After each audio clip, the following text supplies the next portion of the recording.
ग्वालियर में स्कूली छात्रा अक्षया हत्याकांड के बाद स्टूडेंट्स की सुरक्षा सुनिश्चित करने के लिए पुलिस प्रशासन ने कोचिंग और स्कूल संचालकों की बैठक आयोजित की।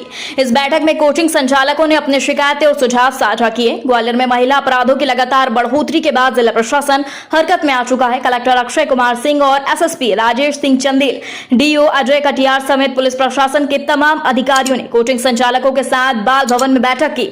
इस बैठक में कोचिंग और स्कूल संचालकों को स्टूडेंट्स की सुरक्षा के लिए बेहतर इंतजाम करने की समझाइश दी गई। वहीं शहरी क्षेत्र में संचालित 1700 से ज्यादा कोचिंग संचालकों को अपने संस्थान में टीवी और शिकायत पेटी लगाने पर जोर दिया गया। वहीं कोचिंग संचालकों ने भी पुलिस प्रशासन से छात्राओं की सुरक्षा के लिए कोचिंग क्षेत्र में पेट्रोलिंग और पुलिसकर्मी तैनात करने की बात कही, जिसके बाद कलेक्टर ने कोचिंग संचालकों को उनकी जिम्मेदारी का एहसास करवाया। वहीं एसएसपी राजेश सिंह चंदेल ने पुलिसिंग में सुधार करने की बात कही। देखिए, ये सुरक्षा का मसला बड़ा व्यापक होता है, आप सभी समझते ही हैं। कल जो हम लोगों ने कार्रवाई की, जो घर तोड़ने की कार्रवाई जो हुई है, वो एक ही हिस्सा है। एक बड़ा हिस्सा लोगों को समझाने का और जागरूकता लाने का होता है।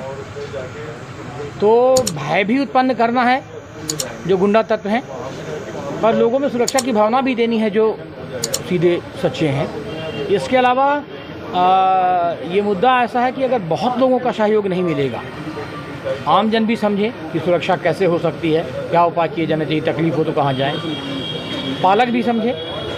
मीडिया के साथियों से भी अनुरोध कर रहे हैं कि हम लोगों की बातें लोगों तक पहुँचाएं।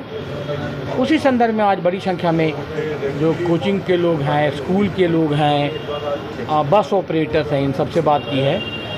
और बसों में जो व्यवस्था की जानी है उसके बारे में बात की, स्कूलों में जो व्यवस्था करनी है उसकी बात की, और इसके अलावा कोचिंग में जो व्यवस्था की जानी है वो कहा। और उनको ये भी समझाया कि आपको अगर कोई तकलीफ़ है, कुछ समझना है तो हमसे मदद लीजिए, हम आपकी मदद के लिए हैं। पर अगर समझने के बाद भी कार्रवाई नहीं कर पाए, कदम नहीं उठा पाए, तो आपको आज बताने का मौका दिया है। अगर कदम नहीं उठेंगे तो दंड देने की कार्रवाई भी करनी पड़ेगी। क्या इंस्ट्रक्शन दिए हैं सर? सीसीटीवी फुटेज वगैरह क्या? सीसीटीवी फुटेज का ये दिया कि सीसीटीवी में ये देखना है कि वो पर्याप्त संख्या में है क्या, उनका कवरेज इतना है क्या कि हमारा सब चीज़ कवर हो जाए, उसका बैकअप है क्या, ऐसी जगह इतनी बैकअप हो कि हम उसको सुरक्षित रख सकें। बेटियों के संबंध में कोई उनको आवेदन अगर देना है तो जो बेटी की पेटी होती है उसको एक्टिवेट करें।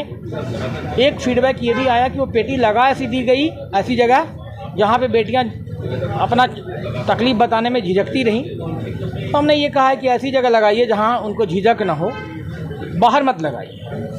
ये बात हुई। इसके अलावा बसेस के बारे में बात हुई। आपको पता ही होगा कि कुछ समय पहले हम लोगों ने ई रिक्शा और ऑटो वालों की मीटिंग ली थी, तब भी ये बात आई थी कि आखिर कुछ दायरा तय करना पड़ेगा कि बसेस किधर, ई रिक्शा किधर, ऑटो किधर।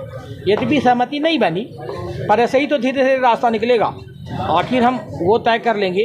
आपको मालूम है शहर में बसों की बड़ी तकलीफ़ है, हमारे पास बसेस है नहीं, शहर में नहीं चल पा रही है, और तीनों एक दूसरे से जुड़ी हुई चीज़ें हैं। तो धीरे धीरे करके इन सबसे चर्चा करके ये रास्ता निकालने का कोशिश कर रहे हैं कि ये रिक्शा कहाँ हो, ऑटो किस क्षेत्र में ज़्यादा हो और छोटी बसेस किस क्षेत्र में हो। तो उस बिंदु पर आज चर्चा हुई। यद्यपि प्रमुख रूप से चर्चा स्कूल और कोचिंग के बसेस का था, पर दूरगामी जो शहर में हम लोगों ने ट्रांसपोर्ट की व्यवस्था करने की कोशिश शुरू की है, उस पर भी उनसे चर्चा हुई। जो इफेक्टिव कम्युनिकेशन कहीं ना कहीं एक है कि कोचिंग संचालक और स्कूल संचालक, ये जहाँ पर हमारे बच्चे हैं जो भविष्य के नागरिक हैं, और उनकी सुरक्षा के लिए जो बात आती है कि महिलाओं की सुरक्षा के लिए इश्यूज आते रहते हैं, उनके साथ बैठ के तय करना था।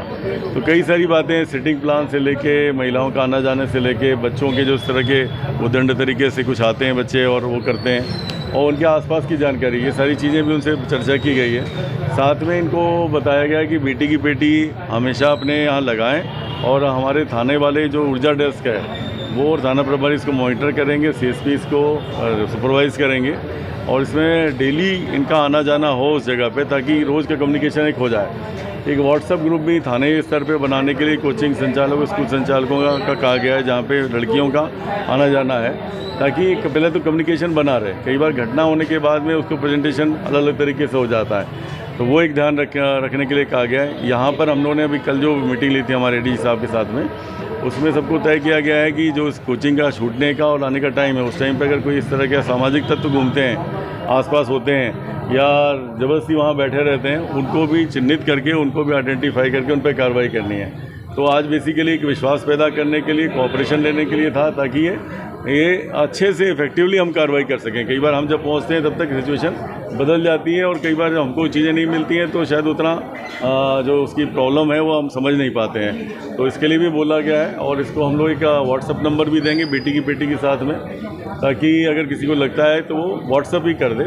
और उसमें हम ये ध्यान रखेंगे बेटी की पेटी या ई बेटी की पेटी में जिनका भी मैसेज आएगा उनकी गोपनीयता भी ध्यान रखेंगे और उस पर मॉनिटरिंग रेगुलर करें। सर एक बात सर, जो बाइक्स हैं, जो महंगी बाइक्स लेकर आसपास घूमते हैं जो लड़के, उन पर भी निगरानी रखी जाएगी?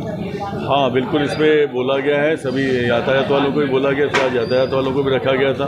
बीच में एक अभियान चलाया गया था 1.5-2 महीना पहले, ये जो बुलेट टाइप की और आवाज़ करते हुए करते हैं, कई लोग स्टेशन में करते हैं उद्दंड टाइप से और दबंगी दिखाते हैं, तो उन पर सख्ती से हम कार्रवाई करेंगे, चाहे शहर में कहीं भी करें। अगर कोचिंग के आसपास घूमते हैं तो उन पर विशेष तौर पर करें।